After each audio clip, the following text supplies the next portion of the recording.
So I'm just out here enjoying the sunshine. You know, I like being out in the sun like this. Perfect. Got a little breeze blowing. Of course it has to start blowing now.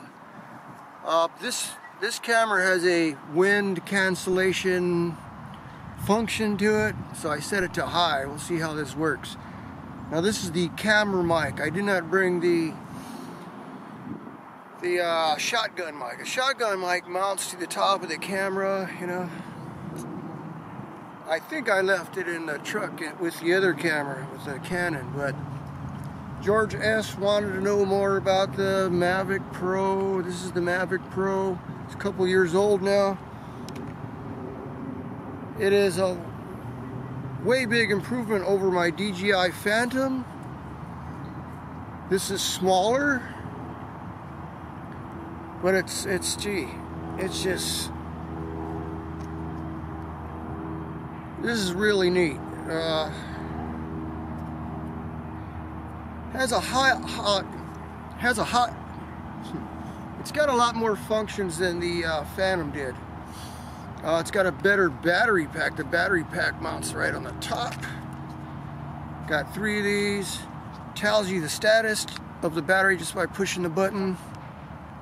This one's fully charged. It's got built-in sensors in the front so it doesn't crash into anything. It'll stop, I think, 10 feet before hitting anything. It's got sensors on the bottom so when it lands automatically it knows where the ground is.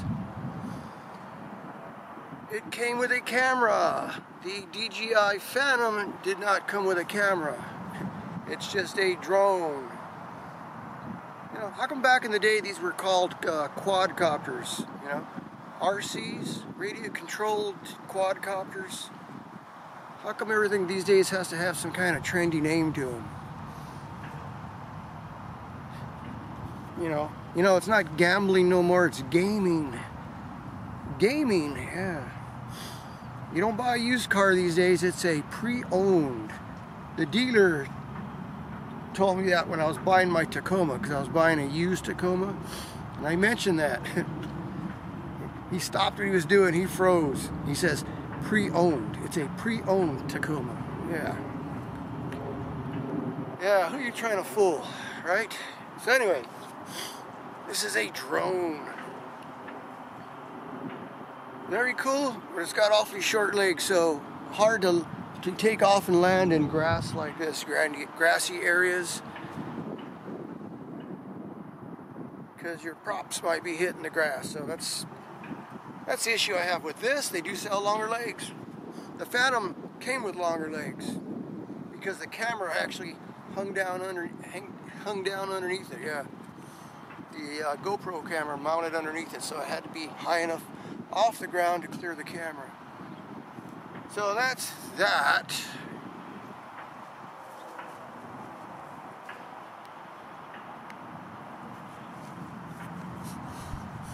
Something's making my nose itch, but this is the controller. These are the antennas. Now that the manual says this has up to 4-mile range.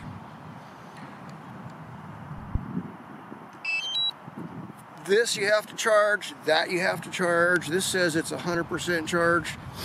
And you can fly the drone just like that. It's got all the information on the screen here. I don't know whether it's going to come up, you know, how high it is, signal strength, how much battery you have in the drone. See, my old drone, it just had lights on it. It had lights on the... Yeah, it had flashing LEDs on the Phantom. And that's the only way you could tell how much battery you had. It would start flashing red when the batteries got low, so you knew to come and land it. But if you're so far away, you can't see them lights. That's what happened to me. Flying with a low battery and it went down. So this one here, it'll warn you. It'll start beeping. It'll tell you how much battery you got. Okay, so this also expands to use with your iPhone. Your iPhone will hook onto the bottom here. because this has no display. It's got camera controls. It's got no display on it, so you need your iPhone to actually see what the camera sees.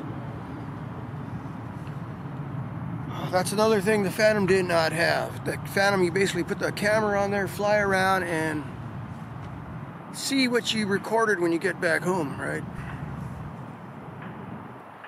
So this is kind of cool. I like that. I have trouble seeing the screen in bright light. It does work, but that's my only issue with it. Out here in the bright sunlight, they sell little shade things for them, and they sell goggles you can run with this. Goggles like virtual reality goggles. That'd be kind of cool. But I'm just gonna turn this off.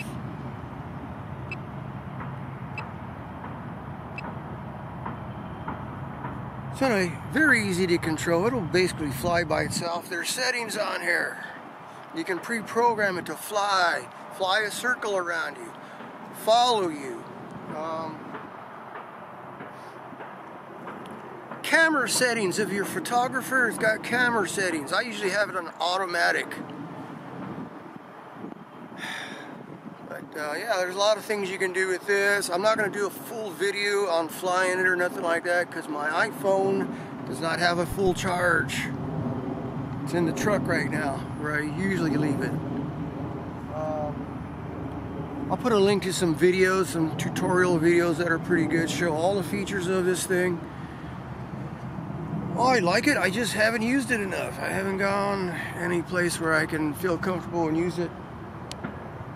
Right here's cool. You know?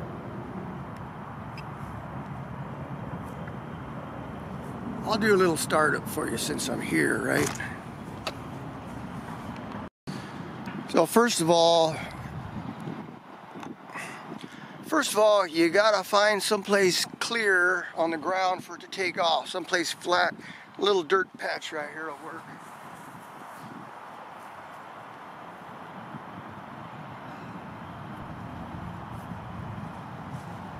You turn this on first, and then you turn this on. You don't turn this on first.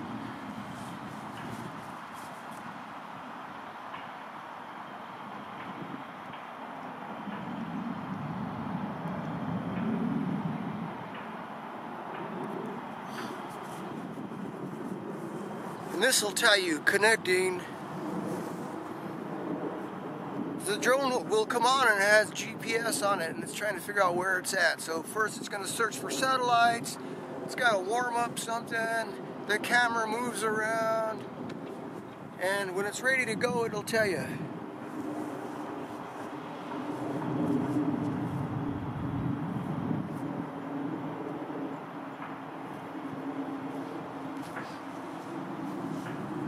It also has lights on it that tell you the status of actually what it's doing. I think it's yellow, red, and green. It's got red in the front, and I think the status lights are in the back.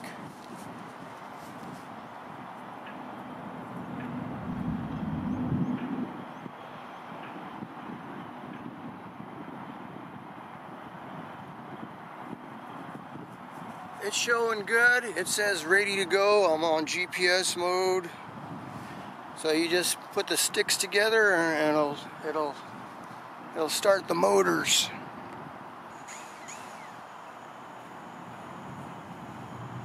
So you got to up and down, right and left, forward, backward.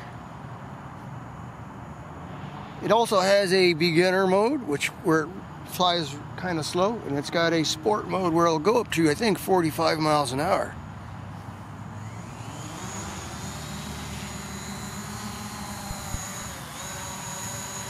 Due to the GPS and everything on it, it's stable. It will stay right there as long as I want. Now watch what happens when I get close to it.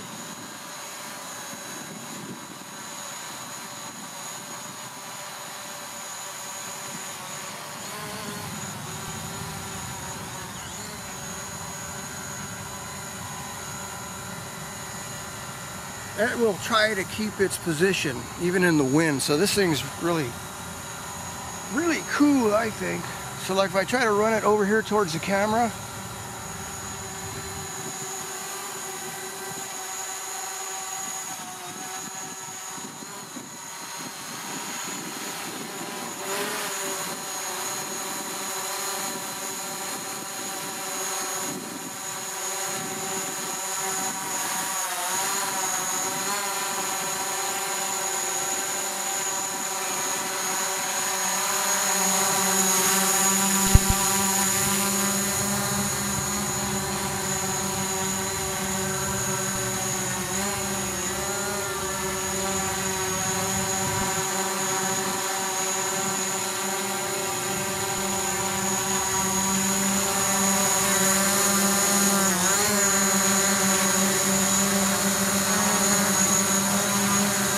I'm getting a warning on the remote control here saying there's an obstacle.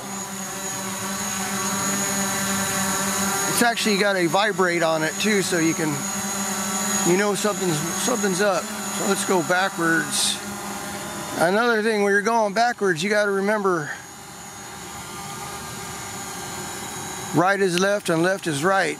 So here I'm moving the stick to the right and it's going left. Move the stick to the left and it goes right. That's because I'm facing the wrong direction, right? So we spin it around. That's the back side. Now left is on the left and right is on the right.